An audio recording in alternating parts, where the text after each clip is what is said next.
Hello and welcome to the On the Couch podcast, the podcast that gives you the view from the therapist chair.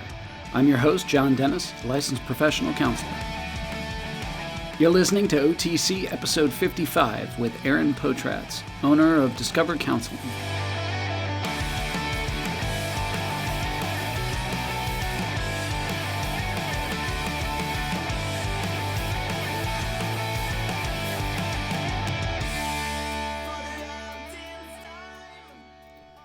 Well, it's about time once again, OTC listeners, for another episode. Bringing episode 55 to you today.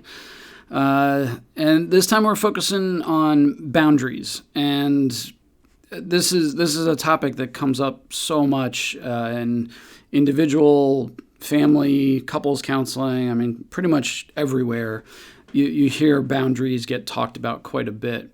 And especially during the last year, it's been even more so, specifically related to COVID and quarantine and just different people's boundaries with quarantining and adhering to CDC guidelines or not, or, going on vacations and where we go and what we're comfortable with. I mean, boundaries are just such a huge part of our everyday lives. And unfortunately, it's not something that gets taught a whole lot. It's kind of backwards that way, where it's something we encounter and have and deal with on an everyday type of basis.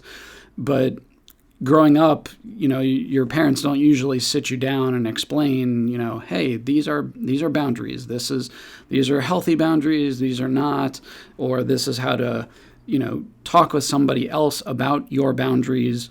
And I'll often talk with people about having boundaries is sort of this thankless pursuit, because often when you're letting somebody else know, hey, you've crossed a boundary, typically they will gaslight you. A lot of times they will kind of turn it around on you, and usually don't react very well to you advocating for your boundary. A lot of times the person winds up getting offended and defensive and, like I said, kind of flipping it around on you, where you're crazy and you're too rigid, and it's not my fault for crossing your boundary. It's, and so a lot of times it becomes this gigantic mess. So with today's guest, Aaron Potratz, I had known about Aaron for a while, and we've kind of run in similar circles in social media with the online therapeutic community, just, fellow counselors, on other sides of the country, but doing very similar things. He owns multiple practices or co-owns multiple practices, and is also a co-host of a podcast, the Shrink Think podcast. So I was really looking forward to sitting down with him, because he's done a lot in that space of trauma and relationships and boundaries and fear. So you hear us talk about the fear triangle in the episode, and it's something that you can reference in the show notes.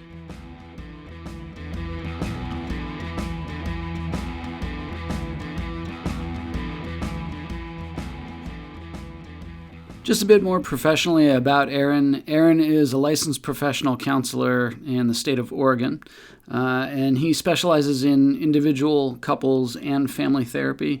And as I mentioned before, does a lot in the space of trauma and relationships and boundaries.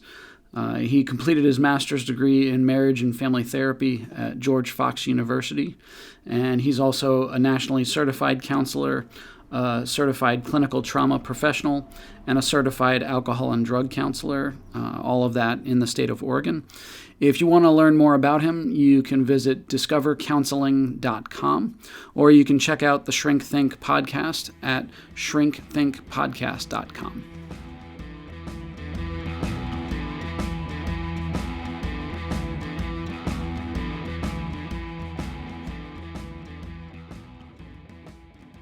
Well, OTC listeners, I have on the show today Aaron Potratz, who is an LPC, and he's also an approved clinical supervisor in the state of Oregon. So, Aaron, welcome to the show. Thanks for having me.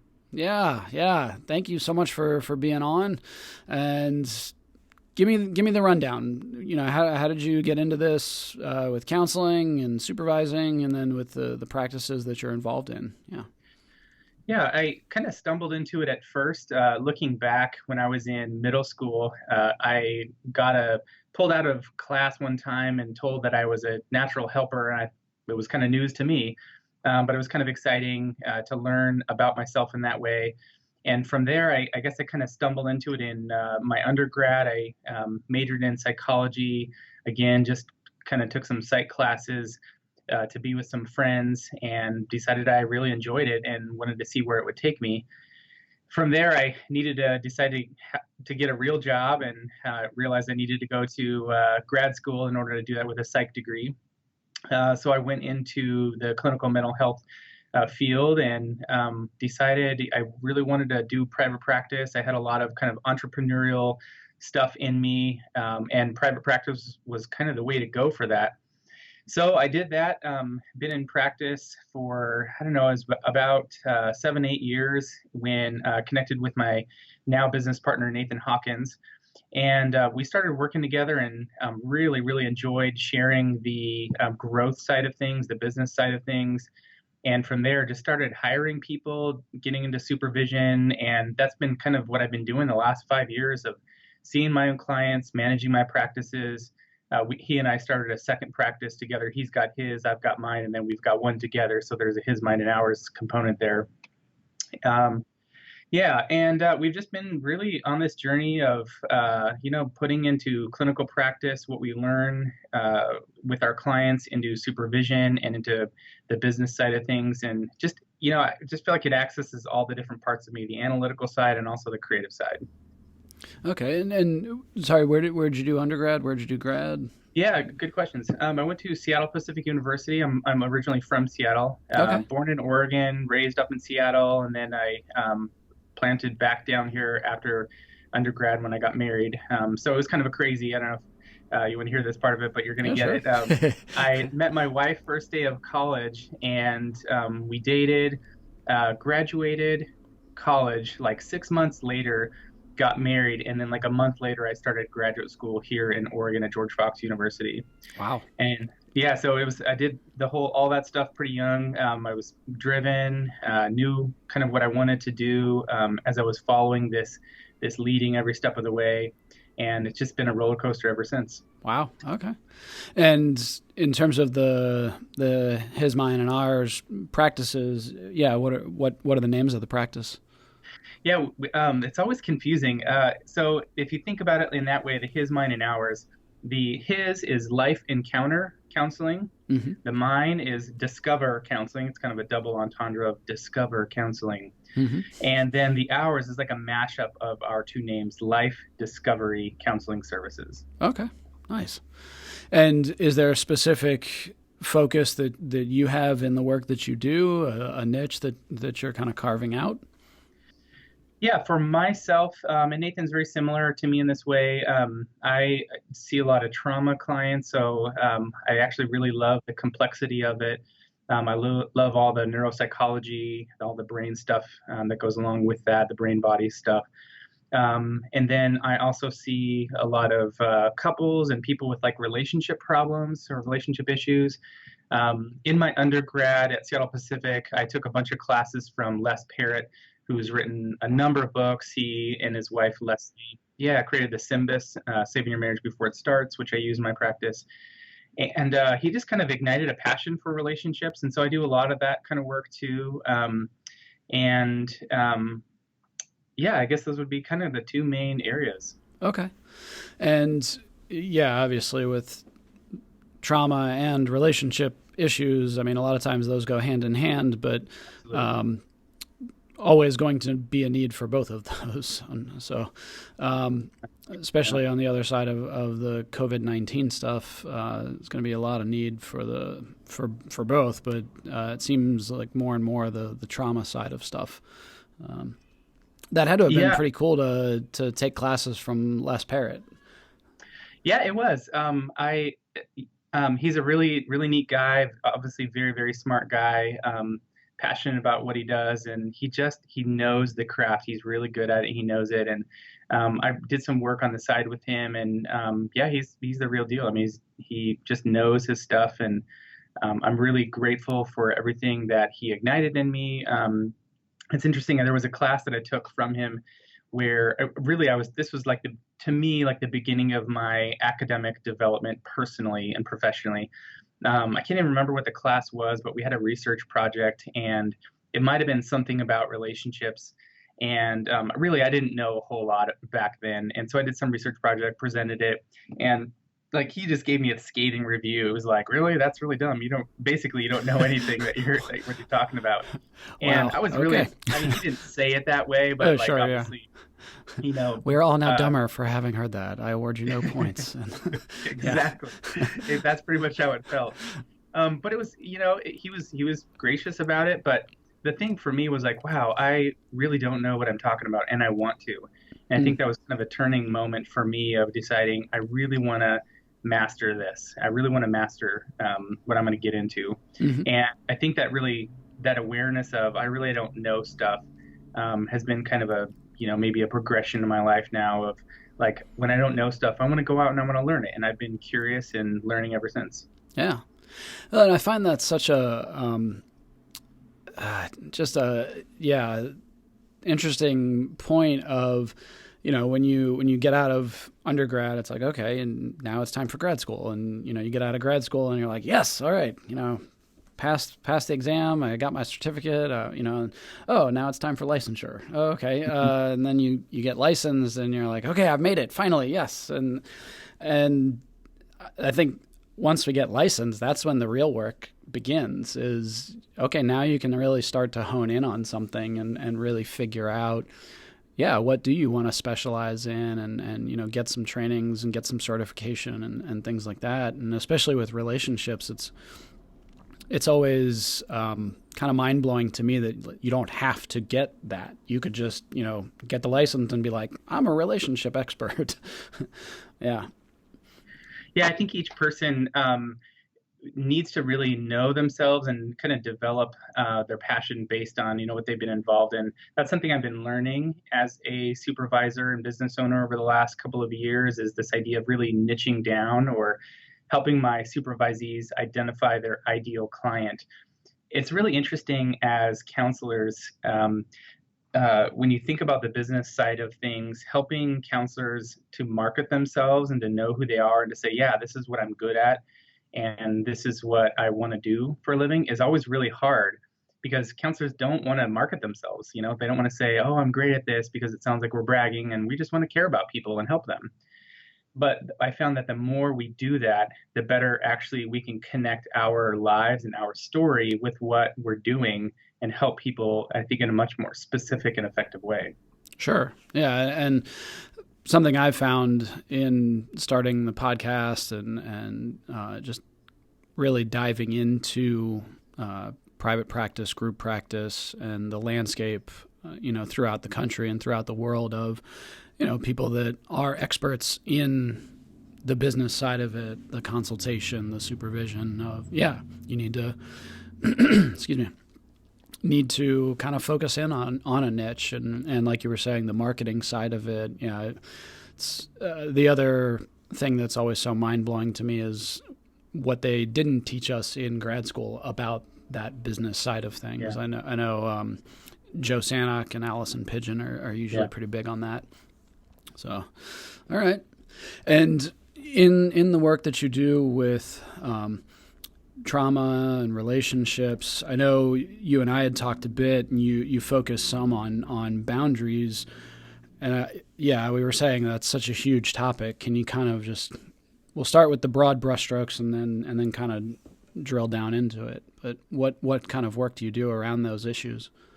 Yeah, that's a good question. I think boundaries are such a foundational part of life and relationships that when I'm looking at a person and looking at life and in issues, I'm looking at both the symptoms, like what's presenting on the surface, what's going on immediately and practically, and then also like what are the deeper root causes that are the sources of all of that.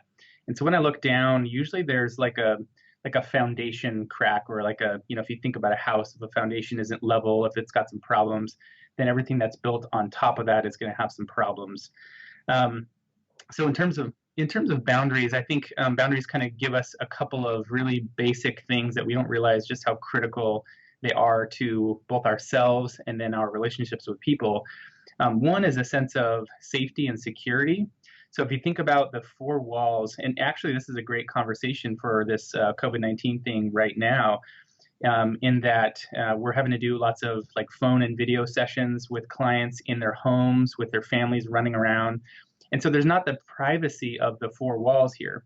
So the idea of having, safety of four walls in a clinical office where people can come in, they can escape their world, their lives, and they can really just be honest about what's going on without fear of anybody finding out. We're protecting or keeping out the things that might be bad, and we're protecting inside the things that are vulnerable and good. And when you have that, you develop a sense of safety and security for yourself. Like, okay, I know that these walls are going to protect what's inside, and I'm free inside to do and say whatever I want to do and say and explore all that kind of stuff.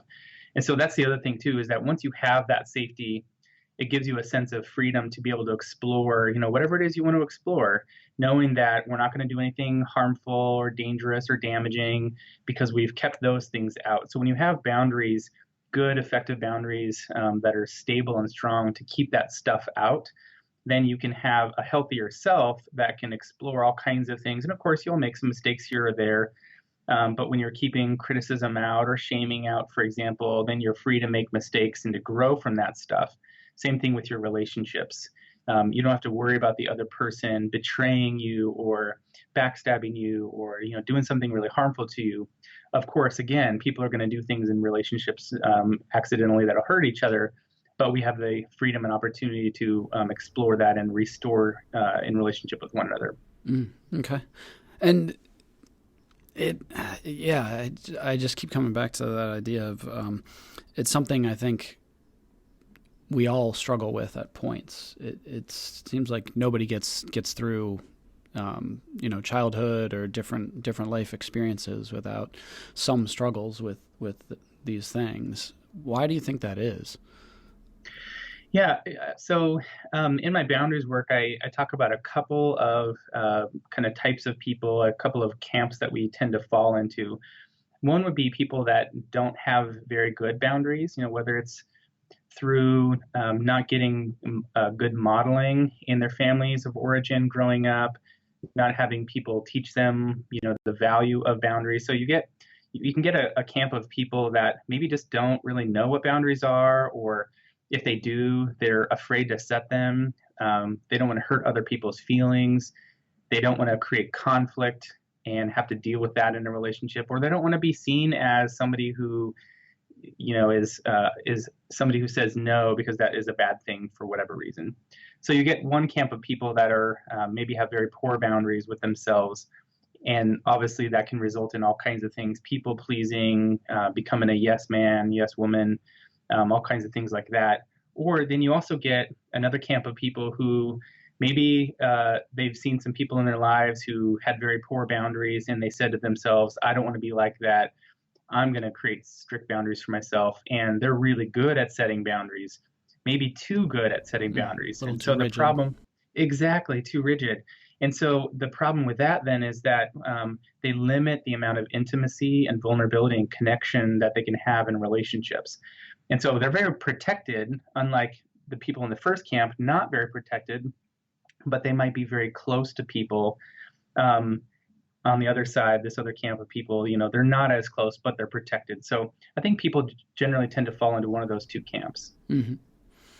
And we're starting to talk about attachment and attachment theory, and healthy attachments. Made me think of on a diagnostic scale of reactive attachment disorder, and like you've got the reactive attachment disorder and the social disinhibited, and those two ends of that spectrum of like, yeah, either too rigid and like nobody gets through, I'm not attaching to anybody, or Right. like I attach to everybody and it's super fast and inappropriate.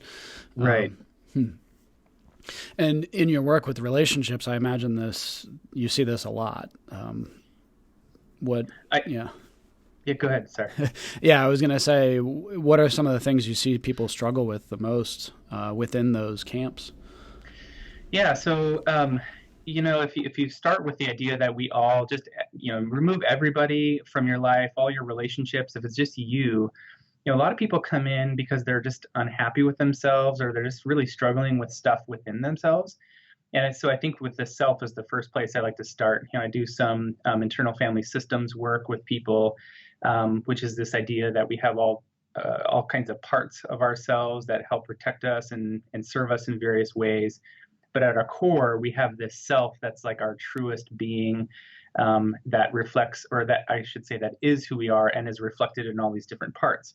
And so if we've got some of these boundary problems, we're first going to see some of those boundary issues arise in ourselves. So somebody might have like compulsions or impulsivity in their life, where they find themselves doing things that they don't want to be doing, or maybe wanting to do things, but just not being able to do it.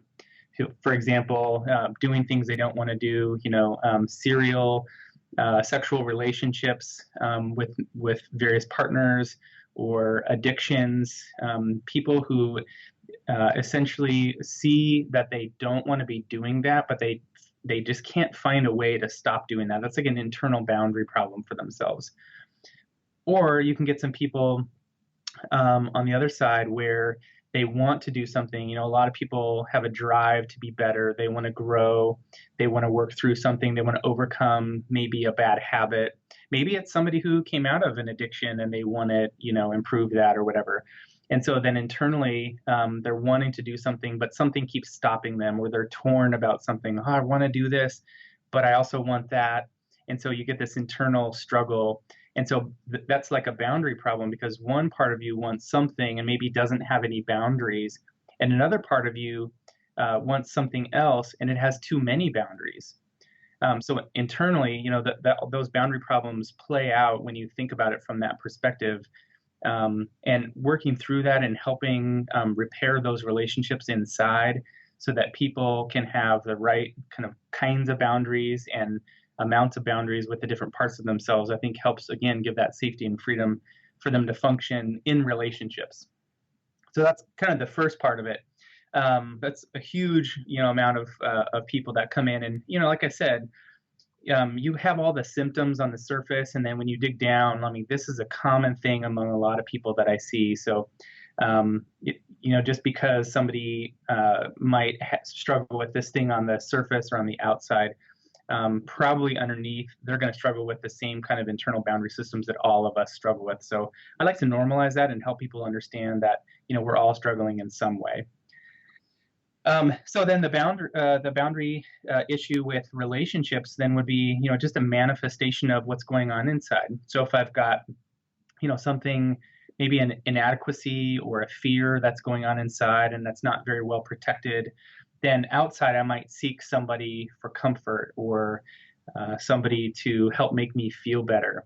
Or I might just wall myself off from relationships because I'm afraid of getting hurt. So you see that playing out, one of those two camps playing out in relationships.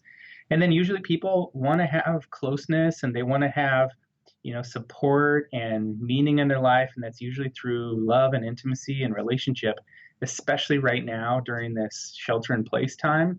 With this whole coronavirus pandemic thing, people are extra lonely and they're wanting the connection.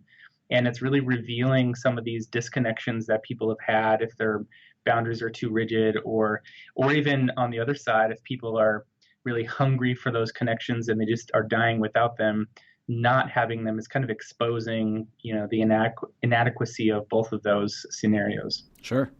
Yeah, and I've definitely seen that. And, for some couples, it's, okay, this is way too much time together. Right. And it's putting a lot of pressure and strain on those poor attachments, and then for some it's wow, I thought I was an introvert, and it turns out I'm not as introverted as I thought I was, and I really value connection to people, and when Yeah. that's taken away, that's really changing things for me. Yeah. Yeah, we're not really one or the other. It's a Yeah. balance of both, and that's what boundaries provide. And do you find with just the topic of boundaries and attachment, is that nature? Is it nurture? I mean, usually we land on, well, it's both. It's like, the one sort of lays the foundation and then the other one kind of kicks things into motion. How do you see it? Yeah, exactly. It's that terrible therapist answer. It's like it depends, you know. Yeah. We're covering all the grounds here. Um, yeah, I definitely agree with you. I think it's people have a certain kind of a personality or a makeup maybe that is inherited from them. And then, of course, that gets molded in your growing up years through your experiences and through your interactions with your primary caregivers, typically mom and or dad. So I think those attachments, and the styles, the preferences, introverted, extroverted, some of those personality things are influenced by and also influence attachment at the same time. Hmm. Nice. And in terms of fear, the rigidity, the some of the sort of the serial dating. A lot of times I'll talk about that. Yeah, the fear of not being attached to somebody or not being in relationship to somebody, or obviously on the rigid side of things, the fear of getting hurt again, fear of rejection or things like that. How big a part does fear play in all of this? Yeah, I think that's huge.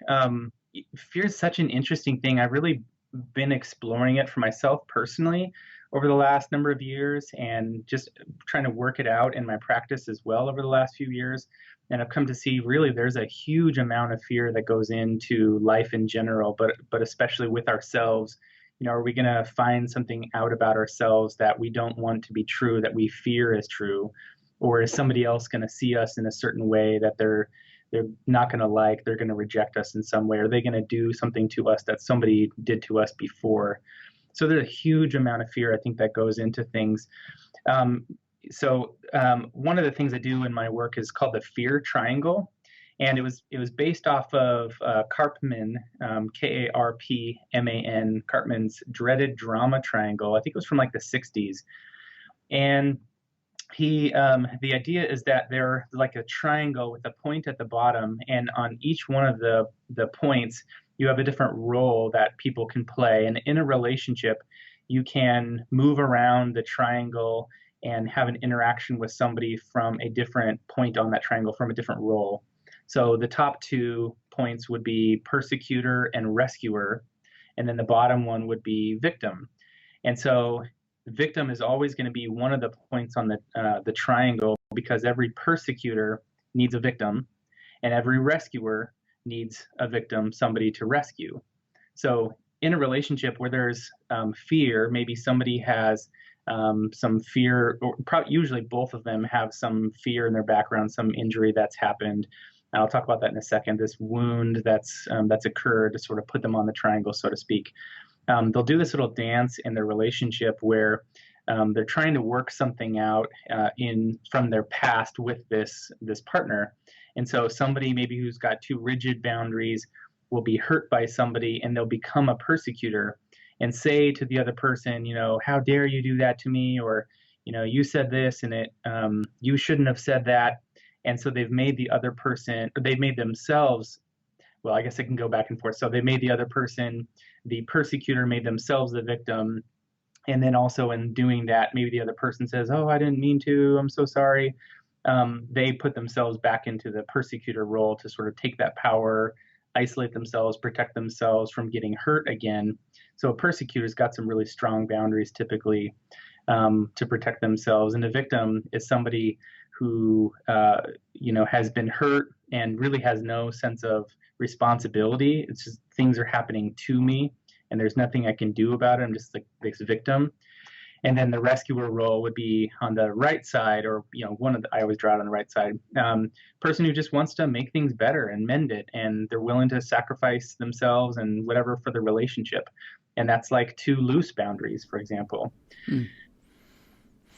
And I think you kind of answered it, but so it sounds like it's possible for us to kind of flip flop back and forth between the different roles. It's not just okay, you are victim or you are persecutor.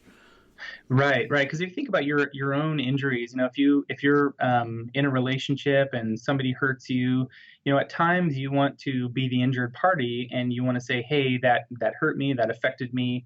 In some ways, if you're not doing it well, that's kind of making you the victim of the pain. And then you might flip flop over to one of the other positions and say, I've told you so many times, you need to stop doing that, and make yourself a persecutor. Or you might say, wow, why would you do that? What were you thinking? Oh, okay, it's all right. Let's work it out. And you didn't mean to, trying to rescue the other person, maybe from their negative behavior.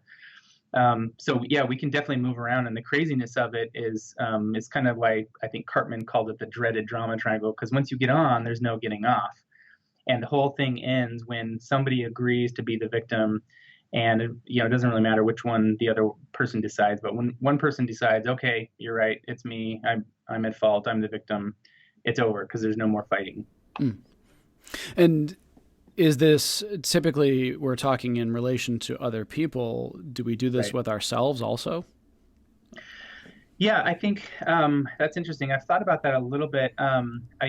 It tends to play out more in other people because, it kind of puts you in like a schizophrenic state where, Yeah. like a Gollum state where you Jump back and forth.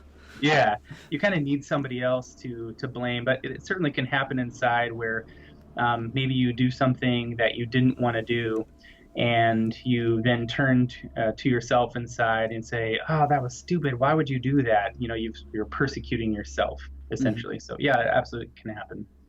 And it kind of concerned me there for a sec because what I was thinking in my mind is like, so is there a way out of it? Is there a point where you can break free of the triangle other than I'm just cutting this relationship off and it's over? Yeah, that's definitely what a persecutor would do, for sure. But yeah, so getting off of the triangle is really about knowing and identifying like what's your primary wounding, and then taking responsibility for that. And I just, before I forget, I got to give credit to my partner Nathan Hawkins about this. He and I have been working this out over the last few years, and we'd like to write something about it or release some videos about it because it's just really interesting in terms of all the different dynamics with attachment and neurobiology and stuff. But in terms of getting off the triangle, I mentioned that each person or each role on the triangle has a primary wounding, right? So a persecutor has been hurt, they've been abandoned, and they don't want to get hurt like that again. They had something and then they lost it, love or acceptance or whatever, and so they've been abandoned, and they don't want to get abandoned again. And so they'll set these rigid boundaries to ensure that's never going to happen to me again.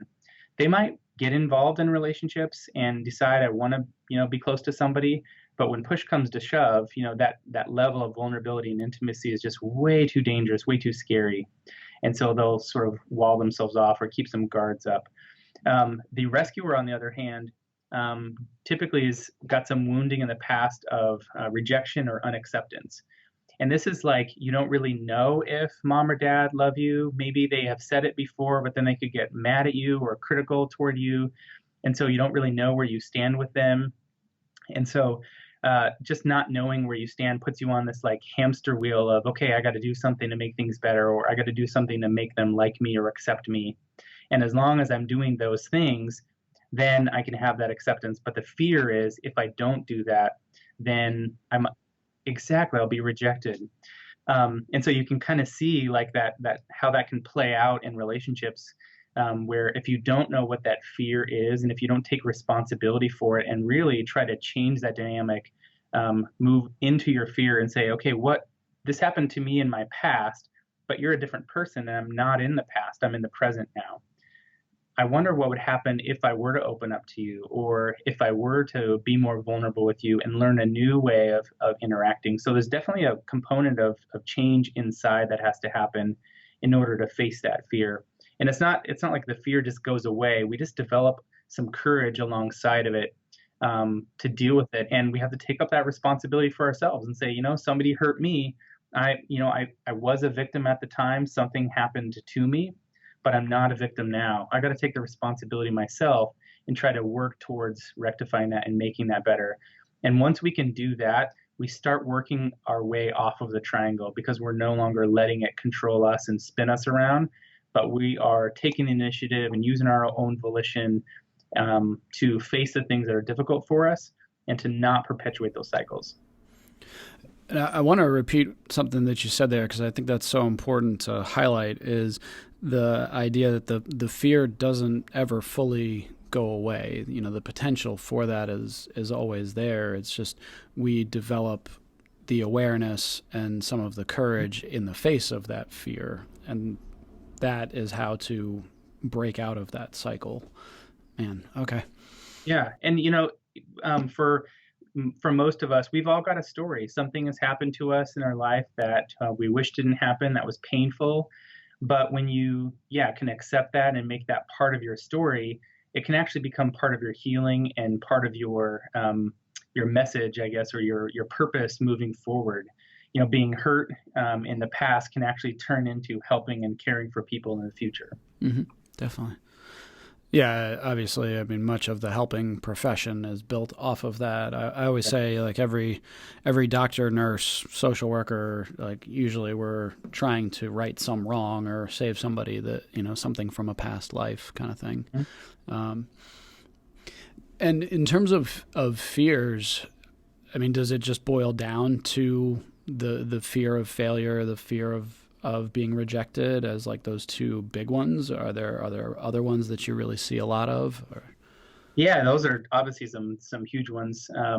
I think if I do this, or if I don't do something, somebody's not going to like me. They're going to reject me. But also, I see a lot of I'm just not going to be good enough. That can be obviously connected to rejection. If I'm not good enough, then you'll reject me. But just even inside, people feeling like, because of the ways that they were treated growing up, or even in relationships, people that have been bullied is another common thing. Or even if they are in an abusive relationship, that can really do a huge amount of damage to the self. But just people believing like they're not good enough, or they're not worthy of love, and even not worthy of boundaries. If I do something, that's positive for myself, why would I do that? I'm not worth that. I've been treated this way, and people always treat me this way. That's who I am. And so there's like a huge amount of shame that kind of goes around with that. Wow. Yeah. As you're talking, I'm thinking of just, different scenarios in life and different clients that I've worked with. And I find for a lot of parents that not having boundaries with kids, not being able to take care of themselves, I think a lot of times that's what was modeled to us, is like everything goes towards the kids, Right. And then obviously in relationships, for some there is no self outside of that relationship. It's right. Everything is about the couple. In your work, do you find? I mean, I imagine a lot of people aren't coming in with the knowledge of, this fear triangle and the boundaries. Like, they're just coming in like, hey, I need you to help me with my relationship. Exactly. And suddenly you're taking them down this road of like, the fear and the boundaries. How do you cross that bridge, I guess? How do you address that when they're like, no, I don't have any problem with that stuff? Right. Yeah, that's a common thing. It's like, no, I want to stay up here on the surface. Yeah, because you're taking them into fear. Exactly. Yeah, I think on some level, people kind of know that, or they expect that with therapy.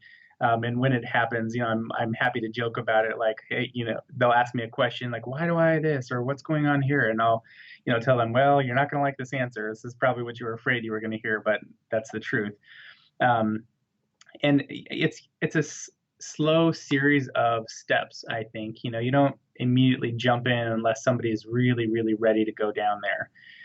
But you start on the surface and help somebody really just care for them and make it safe for them to be where they're at, and then maybe prompt or probe something deeper. And as you're talking with somebody, if they have trouble going deeper, then making it safer for them to be where they're at, and then even helping them to develop some courage to be able to take that next step to go deeper.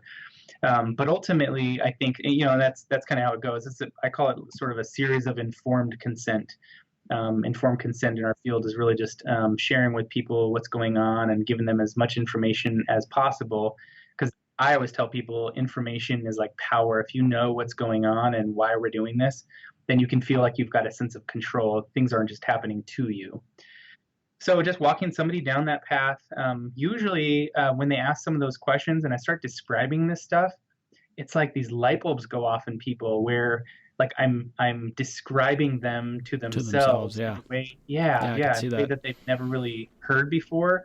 But it's like, yeah, that's what my face looks like. Oh yeah, that's what I feel like inside. You're like putting words to it so it has some shape and some form.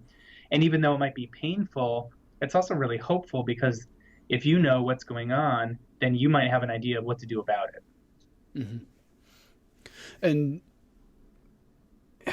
yeah, that idea of being really stuck in one of those points on the triangle, how do you deal with that? Because I've found in my work with trauma a lot of times, I mean, people are just really camped out in, the victim role or, and they're almost like, nope, this is familiar to me. I'm not moving out of here. Like, yeah, it's almost like they fight you for it. Yeah, definitely. Yeah, and I mentioned in the very beginning that in terms of boundaries are set up to keep something that seems unsafe or threatening or dangerous out. And so, in this kind of a situation with trauma, for example, for whatever reason, this person has set up a boundary to keep you out because they perceive you as a threat. And in a way we are, like you said, I'm trying to walk you into your fear. I'm trying to walk you into change, which is going to be very uncomfortable. So I think helping people to understand and experience that this thing that they perceive as a threat or as a danger is actually safe to let inside is part of it. And then the other part of it is that letting people do their own process, I guess is the best way to say it. Allowing people to go through their own timing of things. And this is where the internal family system. Yeah. Exactly. Yeah. And the same thing is true in relationships too. If you try to change your spouse, it's not going to work. Yeah. But if you allow them to go through,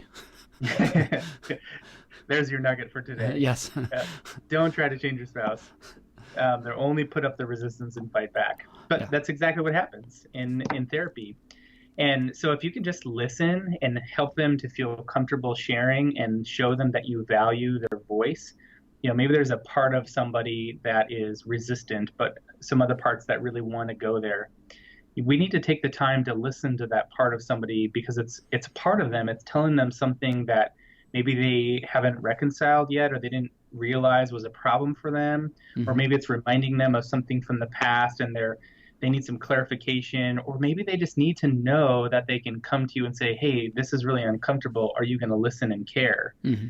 So when we just provide that safe space and the time to do that, over time, I found that people will generally decide, okay, I think I'm ready to take a step to get unstuck. Mm-hmm. But can we take it slowly, or can we go at this pace? And I'm like, yeah, of course.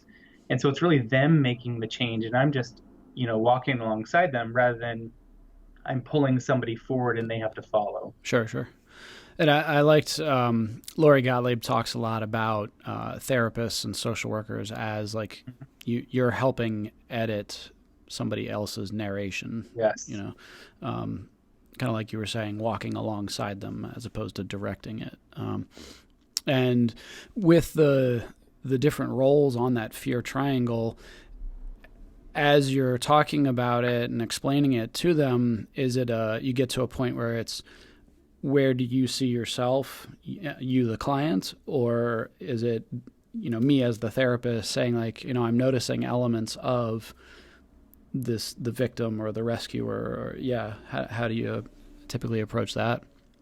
Yeah, usually they will identify with one or they will react to the other. So if they don't, so for example, if I get a good persecutor in the room and I'm describing them, as soon as I describe the rescuer who will forgive and forbear and overlook and do all these things for the sake of the relationship, if the person doesn't know they're a persecutor, they'll at least react to that one and say, yeah, that's terrible, that's not me. Because from a persecutor perspective, they see how bad or unsafe or dumb that is from their vantage point. Okay. Or if somebody really does identify with one, they'll say, yeah, wow, that explains why I've been so disconnected from people in relationships, or why I have so few friends. So usually when you describe it well enough, they'll either be able to say, yeah, that fits and that resonates, or that one definitely doesn't, so I must be this other one. Okay. And are you doing more around this concept and this framework in terms of trainings for therapists, or classes or things like that for client level? Or, yeah. You're listening to OTC episode 55 with Aaron Potratz, owner of Discover Counseling. We'll be right back after a brief word from our sponsor. Would you like to talk to a counselor but can't find the time? Would you rather talk to someone from the comfort of your own home? If so, Parenting and Family Solutions is here to help. We now offer teletherapy to all clients who reside in the state of Pennsylvania. Using our secure portal, you can have a video session with your counselor using a laptop, desktop computer, or smartphone. Visit our website to learn more at www.parentfamilysolutions.com, or give us a call at 717-602-5560 to see if teletherapy might be a good fit for you. Let us help you build a stronger family and a healthier you.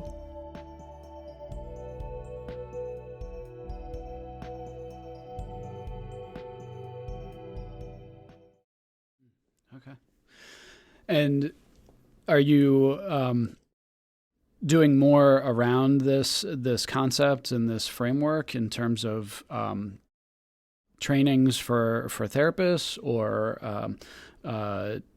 classes or things like that for client level? Or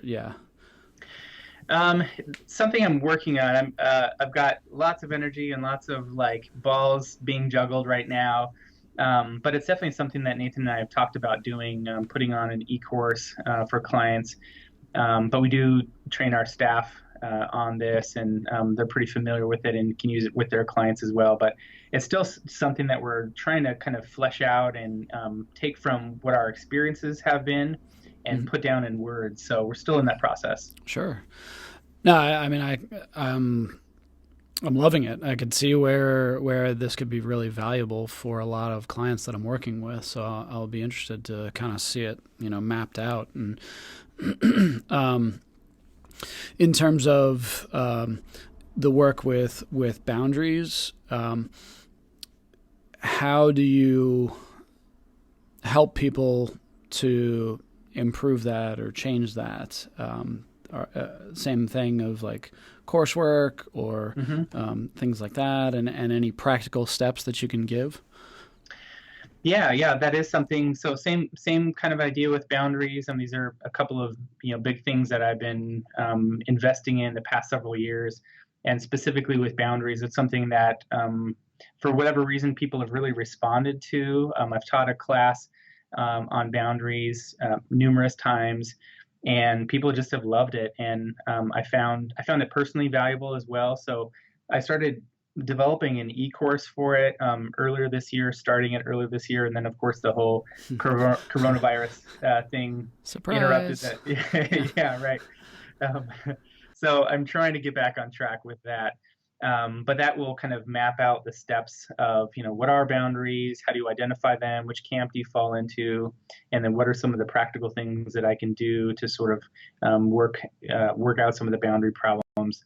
I guess I'll say this. In my course, I talk about the kind of two main areas that we look at boundaries. One is boundaries with ourselves and then with other people. So I need to first be responsible for myself.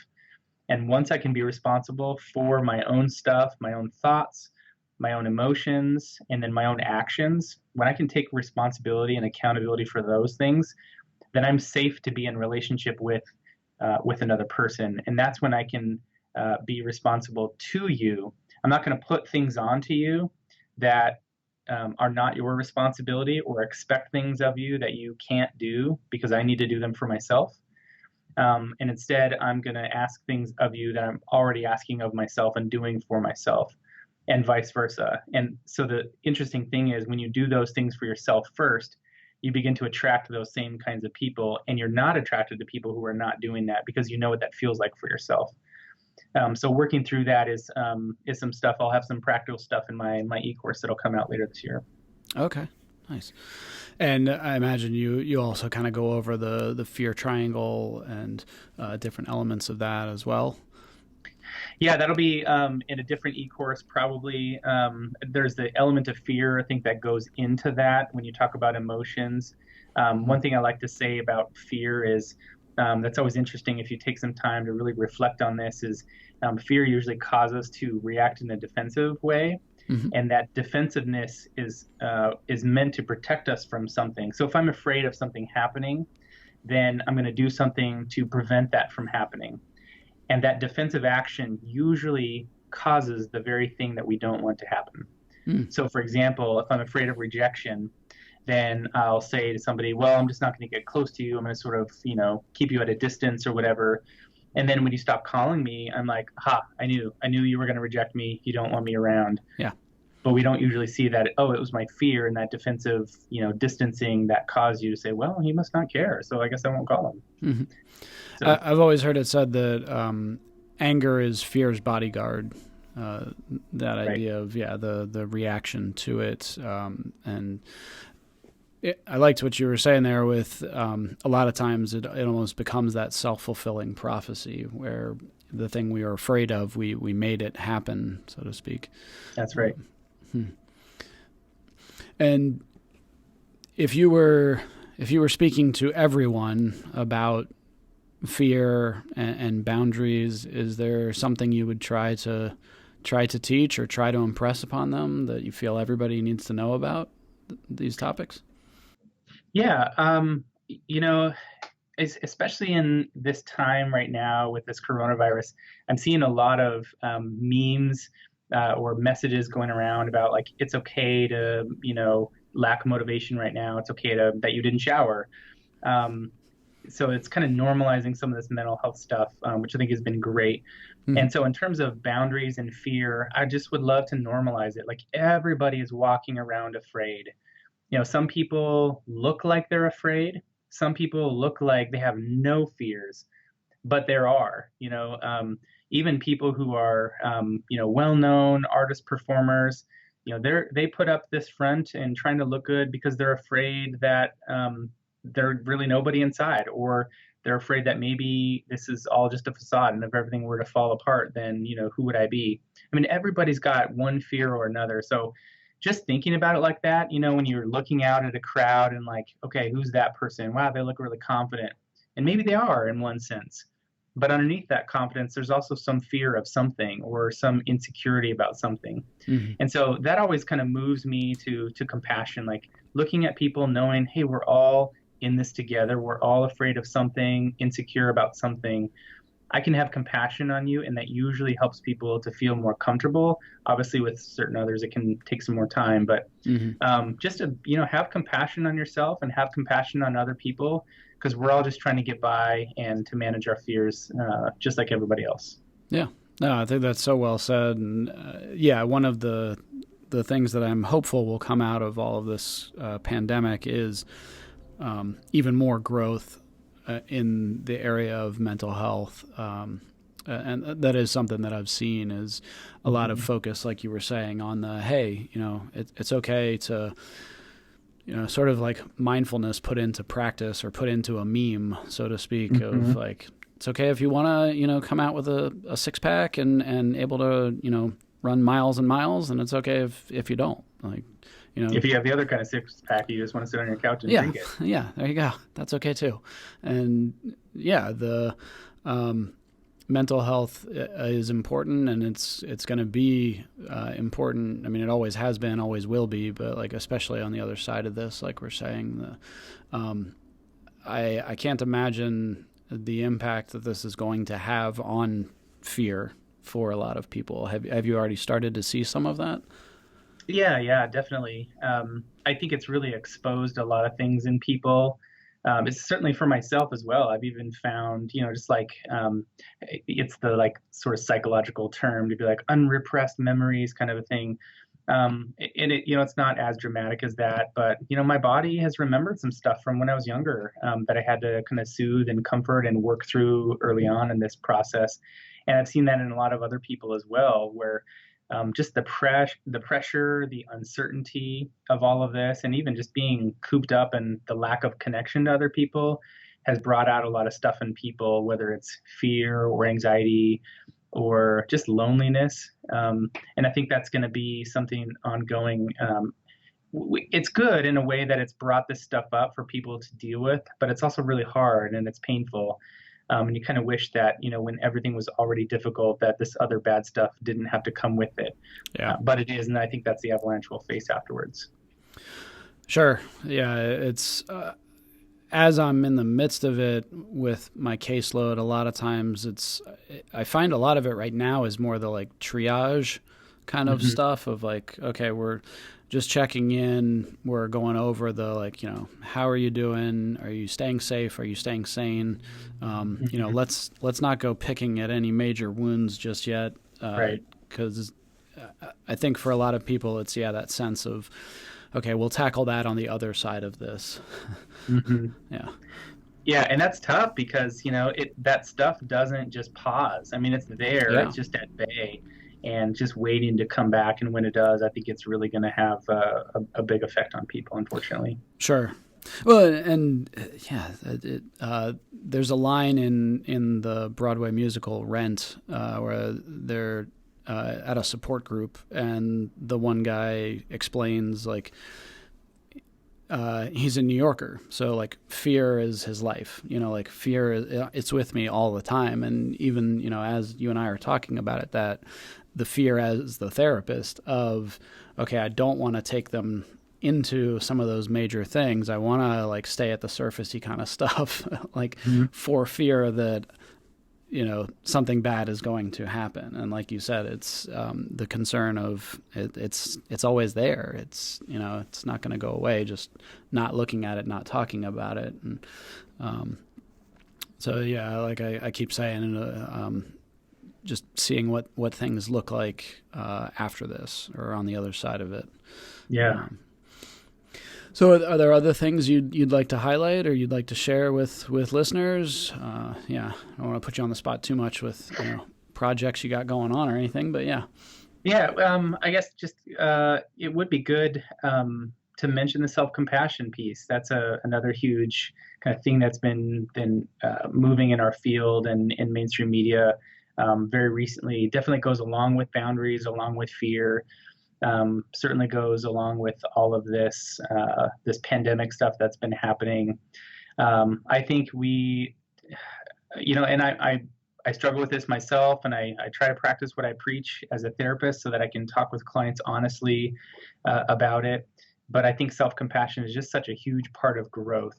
When you think about making mistakes and trying something new or learning something new, I think about golf. I like the game, but I'm terrible at it. And I'm even pretty athletic. I don't know why. I need some lessons. But learning how to swing a golf club is difficult, and I'm going to look silly at times. I'm going to make some mistakes. And if I have this standard for myself of I need to get it right or I need to do it perfectly or whatever, then I'm going to fail. And when I do fail, I'm not going to see how close I was, or I'm not going to learn stuff. So compassion, I think, is really what allows us to do this learning and to make the growth possible, and really even less painful, because it's already painful. Life is painful, fear, boundaries, all that kind of stuff has pain built in. But if we can just give ourselves compassion of like, yeah, I know that was tough. Like, wow, I don't want to get up today. Like sometimes I get up for my workout and I'm like, oh, I really don't want to do this. Yeah. I'm in the middle of it and I'm like, this is so hard. And I'll even say that, and I'll say to myself, yeah, it is. And just being compassionate helps us to get through. It doesn't change the circumstances necessarily, but it just gives us a little bit of kindness, a little bit of a break to get through it, because it does take a lot of endurance to get through, and we just need kindness to push us through. So, Sure. If you can, learn about self-compassion. Kristen Neff has a good book on self-compassion that I like to recommend to people. It's got some cool exercises to explore that. Go ahead. I was going to put you on the spot. Do you happen to know the title? Yeah, self-compassion. Oh, yeah. Yeah. Wow, that's subtle. Just getting right down to it.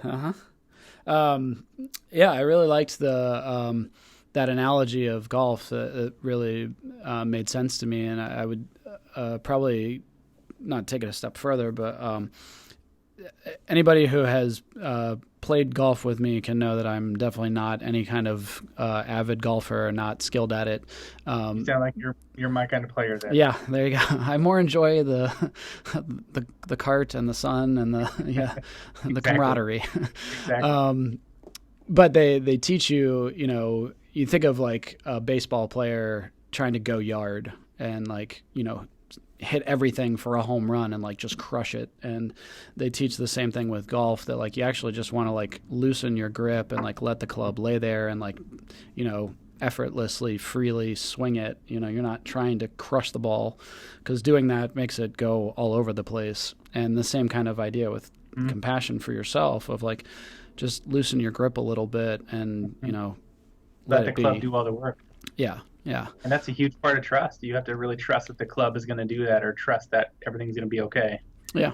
Man, I like that. Okay. Well, you mentioned the e-course. So where can people find you on the internet, on social media, the course and all that? Yeah, you can find me on my website, discovercounseling.com. And I'll have some e-course information there when it goes fully live there. And I would love to give your listeners a discount on that. I've got a code that's already ready to go.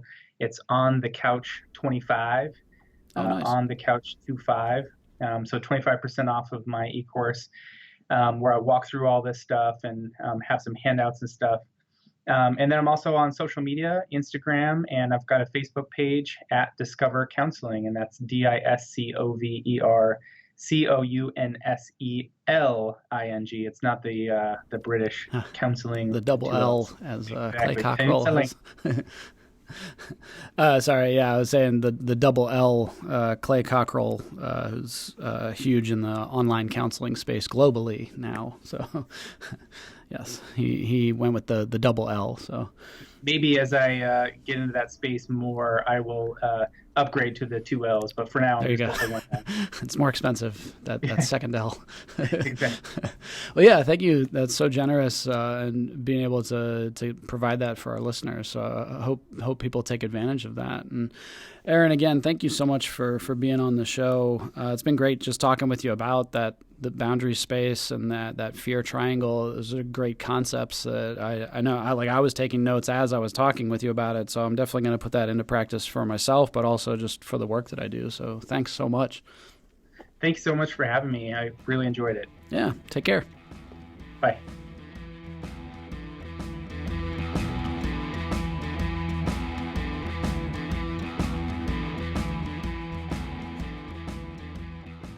There you go, TC listeners. Yet another episode in the books.